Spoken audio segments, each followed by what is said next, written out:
So here I am at Foxwoods in Connecticut today, looking around, and I want to go a little bit over safety stuff with regards to being in large buildings, new spaces. Um, I have a couple habits that I normally kind of go through every single time I go someplace, and what's interesting about this one is um,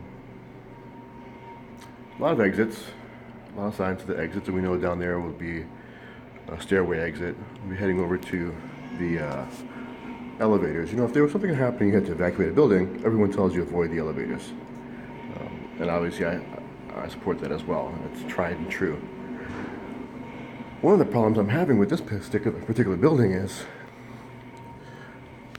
I've been in a habit whenever I go someplace to look around. Um, Generally, there would be some type of signage with regard to a "you are here." You know, there'd be some type of diagram on the wall. Here I am in the elevator area. Normally,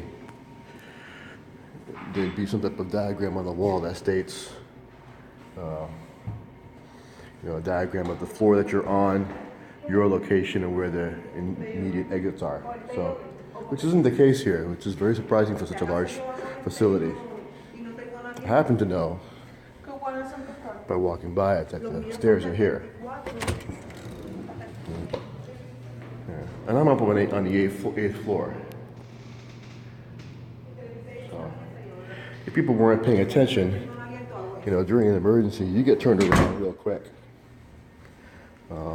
Particularly when you're under duress, everyone's running in every direction. So, one of the things I always like to do is I make sure that when I come into the building, I take a picture of the lobby. I take a picture of if there's a kiosk or a large sign that kind of states where that is in relation to other parts of the building, and I keep it in my phone. When I leave it, delete it, no big deal. Like I said, a lot of corporate offices, hospitals, they'll have a diagram definitely near the elevators, and in many cases near all the stairway exits.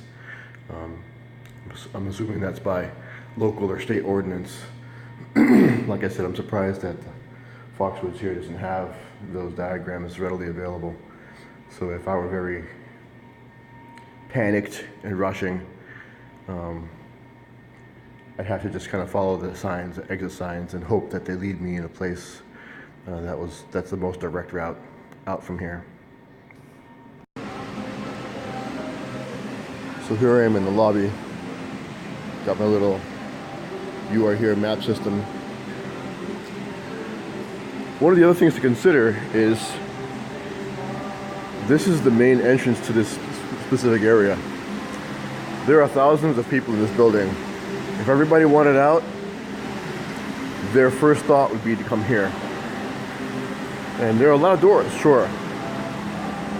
But this lobby area, all the hallways leading to this lobby area would be absolutely mobbed.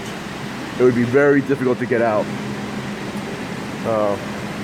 One of the dangers in trying to evacuate en masse are the people, often more dangerous than the event itself, whatever that might be, smoke, fire, hostile individuals.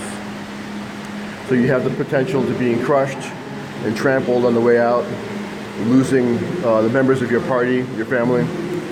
So always have that secondary route in mind. Like I said, if you're looking at these exits based on where your room is and where your location is, understand that if you head toward the main exit, that's where everyone else is going to go.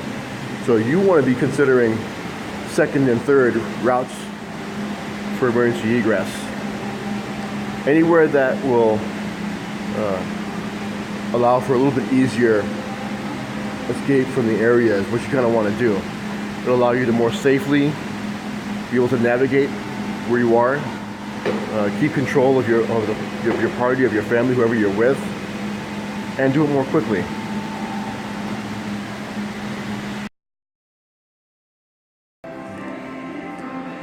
Now, this facility doesn't have these posted everywhere, but they hand them out right at the front desk. And so, I had a pretty good discussion with my wife based on where we are. We're up on the 8th floor of this particular building. And, you know, talk about a rally point. If something happens, we get separated in an emergency, we all know that we're going to hit the stairs. We're going to take the second or third route out. We talked about that a little bit. There's a couple from upstairs, stairway exits that go down. I taught them how to a little bit more safely navigate a crowd during an emergency, during a mass exodus from a type of facility. And we talked about where we're going to rally. Okay? You want to pick something that's not directly just outside. Okay? The mass of people that are going to be gathering there, along with emergency personnel, and potentially still in their hazard area. So make sure that you have a good standoff, that you're planning your rally point someplace that everyone knows they can get to, as far away enough from where the majority of the activity is going to be taking place, so that you can, you know, get accountability of everybody, make sure everyone's there, everyone's okay, and then make your way towards finding out how you're going to get away from this entire area. So, again, if they're not posted, they will always have some type of map to let you know of the facility. Doesn't mean it's going to be easy to figure out. I know based on where the entrance is here, the main entrance, based on these little roads on this side there, where I am. So it's not too bad. The most important thing is to know where the exits are, and then, you know, take everybody outside, snap a picture of where you want to go.